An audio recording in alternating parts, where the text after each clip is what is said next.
Assalamualaikum warahmatullahi wabarakatuh. Halo, selamat berjumpa lagi di video pembelajaran PPKN kelas 7. Bersama Bu Dinda lagi, kali ini kita akan langsung masuk ke bab 6 nih, karena kebetulan di bab 5 itu tidak dimasukkan ke dalam silabus pembelajaran PPKN kelas 7. Jadi untuk semester ini cuma mempelajari dua bab, yaitu bab 4 dan bab 6. Nah, di bab 6 ini judulnya adalah Daerah dalam Kerangka Negara Kesatuan Republik Indonesia. Jangan lupa ya, dibuka juga buku paketnya halaman 138 supaya memahami apa yang Ibu jelaskan dengan melihat di buku paket juga.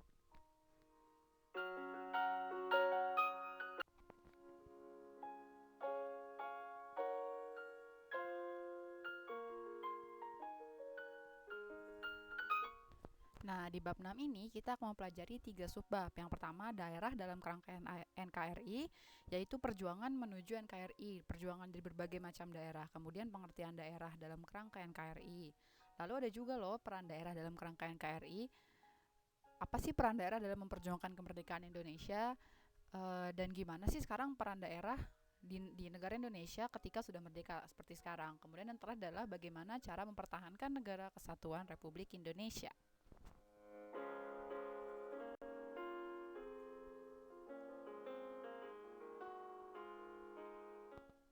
Nah, perjuangan menuju NKRI ini kira-kira garis waktunya atau timelinenya seperti ini ya.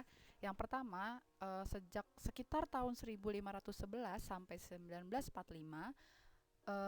masyarakat Indonesia sudah sangat banyak melakukan perjuangan untuk melawan penjajah dari di berbagai daerah, masing-masing daerah sampai akhirnya mulai berkumpul menjadi satu, membentuk pergerakan-pergerakan tertentu. Misalkan kalau di perjuangan rakyat di daerah itu seperti cerita-cerita Cut Nyak kemudian Pangeran Diponegoro, kemudian ada Pangeran Antasari dan berbagai macam pahlawan revolusi lainnya yang memperjuangkan kemerdekaan Indonesia dari daerah masing-masing.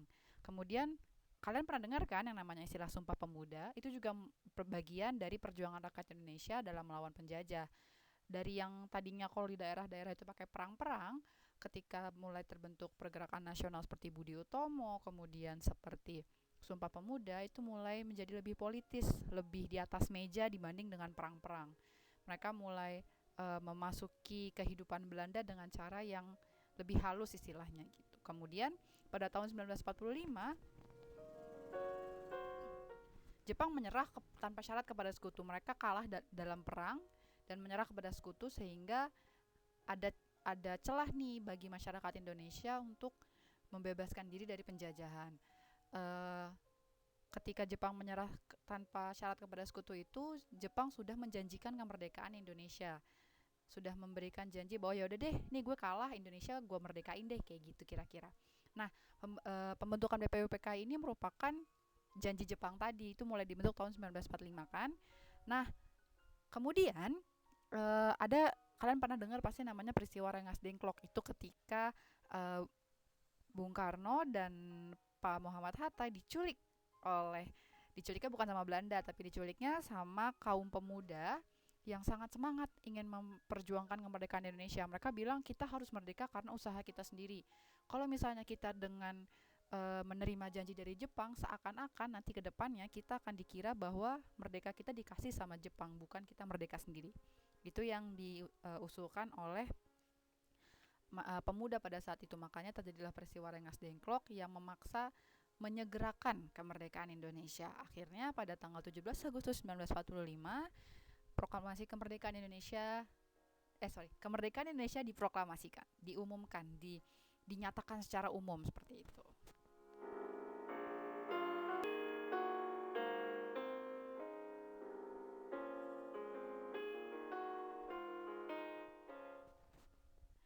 Nah, ini dia proklamasi. Kami bangsa Indonesia dengan ini menyatakan kemerdekaan Indonesia. Hal-hal yang mengenai pemindahan kekuasaan dan lain-lain diselenggarakan dengan cara seksama dan dalam tempo yang sesingkat-singkatnya. Jakarta, hari 17 bulan 8 tahun 05 atas nama bangsa Indonesia, Soekarno-Hatta. Ini menarik ya, di beberapa dokumen, di dokumen aslinya proklamasi yang ditulis tangan oleh Bung Karno dan Pak Hatta itu tulisannya tahun 05. Tahun 05 ini adalah tahun mereka mengikuti, kalau ibu tidak salah, kalender Cina pada saat itu. Jadi bukan 1945 atau tahun 45, tapi tahun 05 karena mengikuti kalender Cina. Kalau kalian buka buku paket halaman 142, itu dijelaskan bagaimana sih draft atau kerangka penulisan proklamasi awalnya. Tadinya kata-katanya tidak serapih ini, tidak sepadat ini. Banyak coret-coretannya yang kalian bisa lihat di halaman 142, yang diganti kata-katanya dari yang sebelumnya A jadi B, misalnya kayak ini nih ya. Kalimat pertama berbunyi kami rakyat Indonesia, dengan ini menyatakan kemerdekaan Indonesia, dan kemudian diubah menjadi kami bangsa Indonesia, dengan ini menyatakan kemerdekaan Indonesia. Dari rakyat diganti jadi bangsa. Kemudian kalimat kedua, hal-hal yang mengenai pemindahan kekuasaan dan lain-lain diselenggarakan dengan cara yang secermat-cermatnya dalam tempo yang sesingkat-singkatnya. Tadinya seperti itu. Kemudian diganti dengan kata dengan cara seksama. Itu beberapa hal yang terjadi pada saat penulisan proklamasi pada saat itu. Ibaratnya kalau di zaman sekarang nih, mereka dikejar deadline. Mereka para founding father itu menulis proklamasi, memikirkan tentang pernyataan yang paling tepat untuk menyatakan kemerdekaan Indonesia dalam waktu yang sangat singkat, tapi berusaha dengan sebisa mungkin cara yang paling baik, jadi tidak disesali ke depannya. Kemudian teks proklamasi ini yang tadinya ditulis tangan diketik oleh Sayuti Melik ini ya, yang kalian lihat sekarang di video. Itu merupakan scan, kalau kita bilang sekarang hasil scan dari ketikan Sayuti Melik. Proklamasi ini ditandatangani oleh Soekarno dan Hatta. Mereka disepakati oleh para founding father yang hadir, para orang-orang terpilih yang hadir pada saat itu. Pak Soekarno dan Pak Hatta saja yang menjadi perwakilan menandatangani proklamasi, karena pada saat itu keduanya paling sering diundang ke Belanda maupun ke Jepang untuk melakukan beberapa diplomasi kepada penjajah. Pada akhirnya 10 waktu Indonesia Barat di Jalan Pegangsaan Timur nomor 56 Jakarta, yang merupakan rumah Pak Insinyur Soekarno, tanggal 17 Agustus 1945 Indonesia memproklamasikan kemerdekaannya. Indonesia menyatakan bahwa kami adalah bangsa yang merdeka.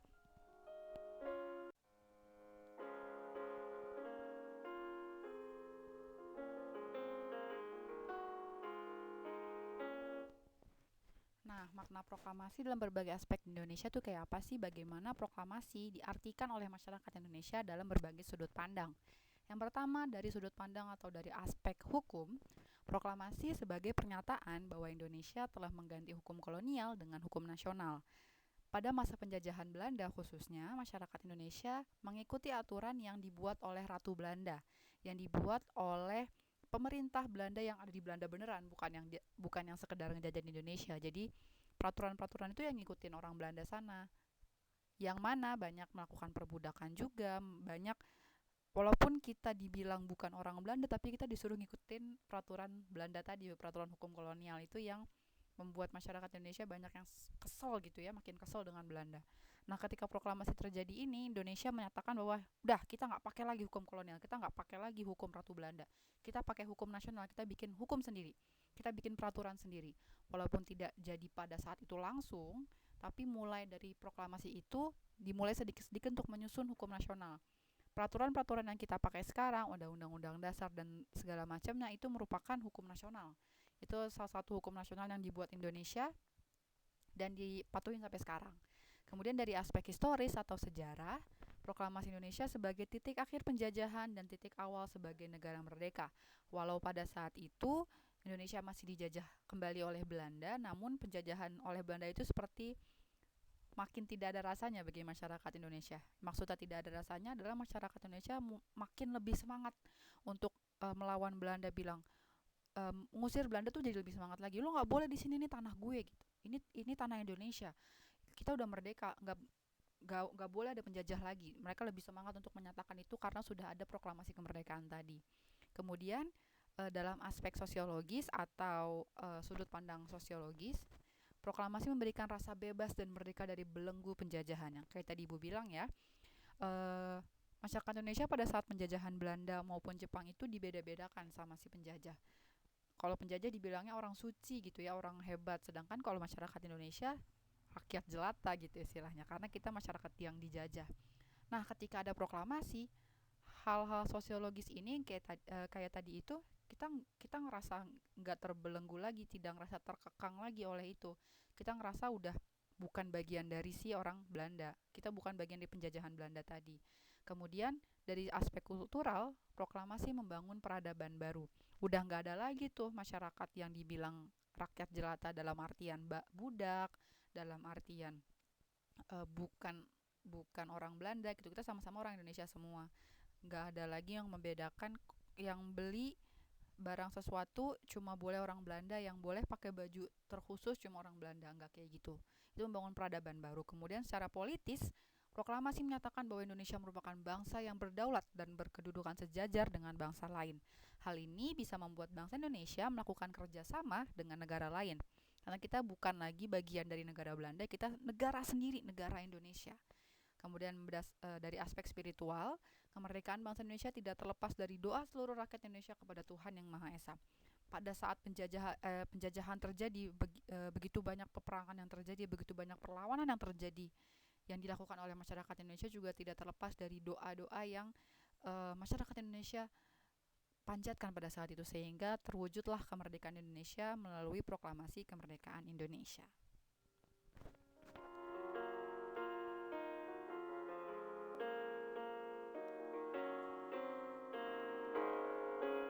Oke, segitu dulu untuk pelajaran pada kali ini.